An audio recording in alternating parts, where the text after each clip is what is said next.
But this is not yet the best practice at this time. Next, please. So you have dual corded. You have two PDUs, and then two UPSS, but no STS. In the data center equipment, we have dual power supply and we have single power supply. Let's say if you have single power supply, what will you do if this is the kind of setup? So if that happened, next slide please. This is the best configuration. Guys, telecom engineer, data center, this is actually how it should be done. There are two sets of UPS and then two sets of PDU. If you have, let's say, one unit with dual power supply, it should be connected to a separate PDU. If you have, let's say, a single power supply server, it should be connected to a PDU but connected to STS. STS connected to two UPSS. So if in case one fail, you still have one more to get into. And the measurement of this redundancy level of availability will be shown on the next slide. Okay, this is it. For a single power, a single corded, it is 99.98 or equivalent to 1.31 hours. Will you accept this? There's a 1.31 hour of your downtime. But considering the best practices, you have 99.59 pa after the period. It's very few. So which will you choose, no? You just need to modify the existing setup of your data center and you will arrive at this availability. So availability and efficiency, it differs, no? If you let's say you have a data center with high efficiency, okay. But if for a BCP or BCP perspective, you will choose high availability instead of high efficiency. You don't want your high efficiency to bite your availability. Dagdag ka ng dagdag ng load mo para tumaas yung efficiency mo. Pero actually, lumiliit yung availability mo. Okay, this is my last slide. In the BCP DRP, the just-in-time process is no longer effective nowadays. But 10 years ago, we all heard this. Marami akong kaedad dito. Ganito, narinig ko na to just in time. But since the Philippines is, let's say, ranking third in the world risk index. Tama po ba, sir? We are ranked number 3 in the world risk index. If we apply the just in time, we will fail. We should now think just in case. Okay, so just in case it happened, we should have a backup. Even the people, you should have a backup. If you have some clarifications that you would like to, to clear up, please do it now. Agasa. Right, just a couple of observations on the project, Noah. But disclaimer though, since I'm a Nokia user, it's not from the application. This is an observation using the website. So no issue with the numerous data available in NOAA. Concern though, we have been using it for almost 2 years now. Experience though is that during the event of the typhoon, the site hangs and froze. So right before the typhoon, all information are readily available. But the concern is when you need the real-time information, it freezes, it hangs. Hopefully, maybe they need a BCP. Maybe we could possibly a chance for an upgrade or right.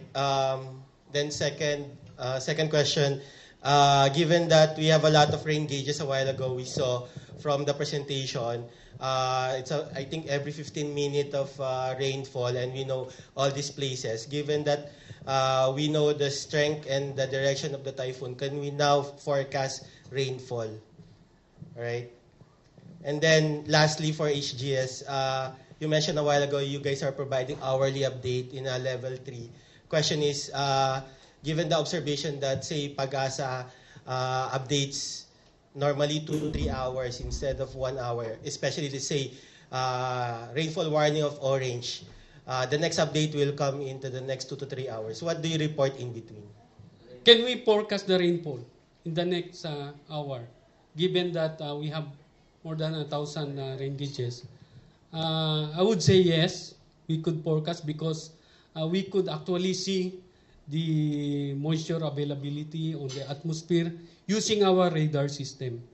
And using that combination will give us a better view on how the things will go on. Ano pa yung isang question, sir? Yung sa website, oo, ang alam ko kasi, ang daming gustong tumingin yan. During, even abroad, napupuno yung hindi nakakaya ng capacity ng namin, ng communication system. So, pero pwede naman kayo tumawag sa Pag-asa kung gusto nyo. Yes. What we do, once the site crashes, we call Pag-asa. Every 15 minutes though, it's really hard. Yes, I just would like to remind you that I am a climatologist, I am not a weather forecaster. But during a tropical cyclone, we are obliged to duty in weather forecasting. And siguro kung ako matawagan mo, swerte ka. With regards to your question about the crashing of the Project NOAA website, actually, yes, that is something that has been happening, especially in the first few months of the NOAA website. In fact, our first test was the Habagat episode in 2012, and since that time, we addressed this by offering mirror sites. When we say mirror sites, these are Project NOAA sites that can be accessed through other news agencies like in GMA and Action TV. So, yun po yung ginagawa namin ngayon. And also, kapag nagka-crash po ang mga websites namin, actually, maganda po sana if everybody here who has a smartphone would be able to download our mobile apps for Project NOAA. It's available on iOS and Android format. Kunin nyo na lang po doon, and then you can also access the other apps like ARCO and raincheck.ph, which is a joint undertaking between Project NOAA and SMART and also Pag-asa. Ang tagline po ng raincheck.ph is NOAA Made Easy. And ayun po, talagang that is been anticipated, but talagang sometimes because siguro this is also a backhanded compliment to the growth in popularity of Project NOAA, that it simply could not handle the volume of inquiries. Kaya minsan po nagka-crash po, nag-hang. But rest assured that we have taken steps, most especially yung pag-access po sa mga mirror sites. So nandun po siya sa GMA at saka sa Action TV. Pakilagay na lang po, just in case na you need to access the site. But I know 95% of you own smartphones, so I think it would be a good idea for each and everyone to just download our mobile apps. Yun na lang po. Thank you. Ours is we have SLA of 1 hour. When we did this, even 30 minutes we're doing it. We are not only getting information from Pag-asa, we also get it from Weather Philippines. No, I did not mention it here. And then meron din tayong Typhoon 2000 or mybagyo.com. Okay, and then have you heard about Batingaw application? Okay, Batingaw is a word for siren or alarm. You can download this to your smartphones. Hindi BlackBerry. Okay, I changed already my phone, okay? Nagpalit ako because of Batingaw. You know, Batingaw is an application wherein you can get information even from Pag-asa, DOTC, let's say Department of National Defense, let's say PNP, meron din doon. DSWD, meron din. You can even do it every 30 minutes. Ours, 1 hour, very peanut lang yon. Pero ibig sabihin, hindi ibig sabihin, puro information dissemination na lang ang gagawin mo pag ginawa mo yon. But we should have an SLA so that, people or our employees may, measure it, even the audit team. If, let's say, during or, let's say, after an incident, we did this, and then there's a review, continuous monitoring and review, you might end up probably increasing the interval of 1 hour if you have so many.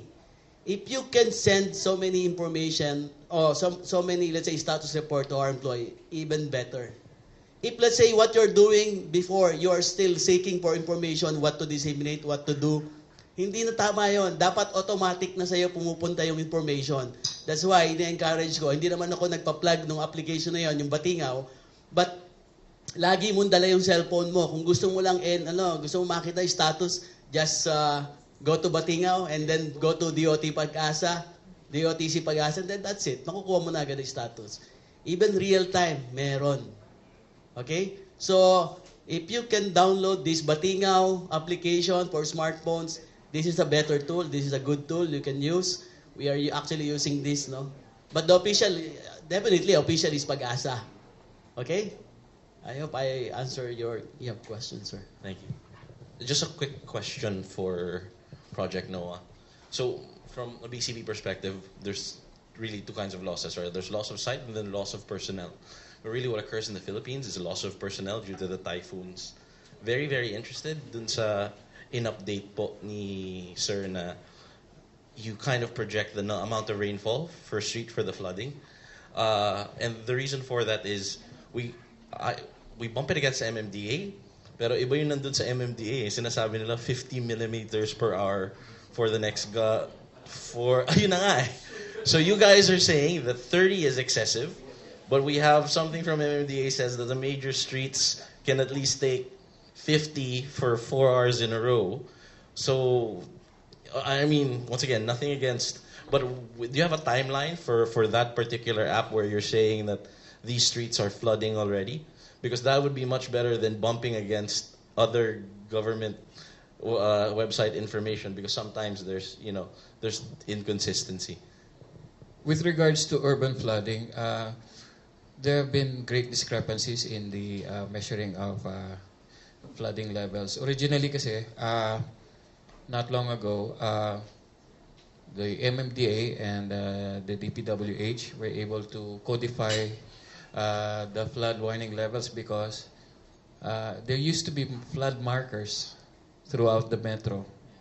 There used to be flood markers under bridges or under expressways at saka yung siguro sa mga buildings, especially in areas where there is historically flooded areas. Pero over the years, they've been painted over. And since then, there have been a lot of discrepancies dito sa pagme-measure ng mga floods here and there. Even in what you described that MMDA says reportedly said that there will be 50 centimeters of rain, 50 mm in an hour. Wow, grabe yan. That is terrible. Talagang yan, kumaga para na yan, zero visibility na yan di ba? I really don't know how we are going to resolve this. I think Pag-asa has a better viewpoint on this. Have you been talking with with DPWH and MMDA with regards to codifying itong mga flood alerts, especially at urban levels?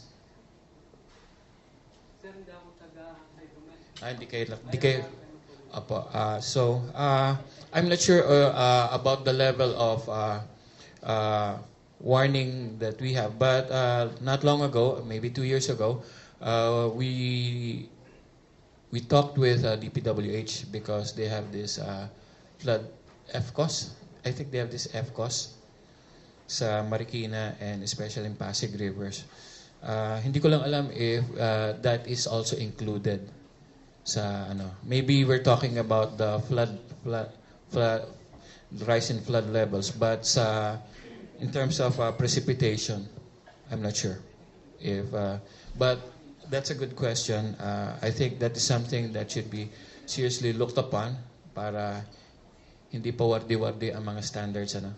So, Follower din ako ng MMDA. Siguro meron lang talagang, there is a clear difference kasi po. Parang magkaiba yata yung information na kino-compare natin. Kasi po yung MMDA, yung nilalabas nila ay yung flood depth. So pag sabi ng 50 millimeters, yung depth nung on the streets. Well, Project NOAA, Climatex or Pag-asa, we provide information like 15 millimeters per hour of rain. And that's yung precipitation and not, so parang yung MMDA, yung sinusukat nila yung height na, yung valley, yung nasa, lumabagsak na tubig. Kaya parang pag sabi nilang 50 millimeters, it's not the rainfall actually. Go. But if you guys are saying 30 is excessive, because that's where my concern is, because in essence what we've been reporting and while asking our employees to go in, we've actually been asking them to come in unsafe situation. But I'm pretty sure it's that we have the actual doc. So dun lang kaya I just want to make sure that there's clarity, because I do believe you. I've seen it happen where it rains and it's less than 50 mm and the water's up to here, right? So there's clearly some difference. But what is the threshold so that we can advise our employees to, yes, it's safe given this amount of rainfall? I think DOST, Project NOAA, and MMDA are currently working, as what Dr. Maharligmay mentioned a while ago, yung sa priority areas, yung most flood-prone areas in Metro Manila, to identify the threshold and what amount of rainfall would cause this amount of flood. And kasi hindi rin, kung makalabas man nun, hindi rin kasi siya 100% accurate kasi may mga drainage problems din tayo sa Metro Manila. So may ibang factors din. But we're MMDA and Project NOAA are already working on it na mag-provide ng mga ganun. But yeah, just keep on using Project NOAA para at least we have an idea kung gaano kalakas yung magiging ulan and kaya makapag-prepare kayo kung saan pupuntahin. Dadagdagan ko lang. Okay. Doon kasi sa MMDA, what they normally measure is yung flood. And sometimes when it rains, and then continuous rain na, kumbaga, saturated na yung environment natin, yung even the water level ng river actually increases. And when it rains, let's say even increments ng beyond 30 mm, it's really, the effect is tremendous because of those. So maraming mga factors na nakaka-apekto tungkol doon. Pwede kasing barado yung mga drainages natin. Hindi nagkakaroon ng proper na paglilinis. So pag umulan, even 30 minutes, it went up already. But the MMDA, what they measure is, nagme-measure sila yung tire dip. Natatanda nyo? Tire dip, knee dip, waist dip. Yun ang sukatan ni MMDA. So ang payo ko sa inyo, guys, kailangan pag-aralan natin lahat to kung paano sila nagme-measure. So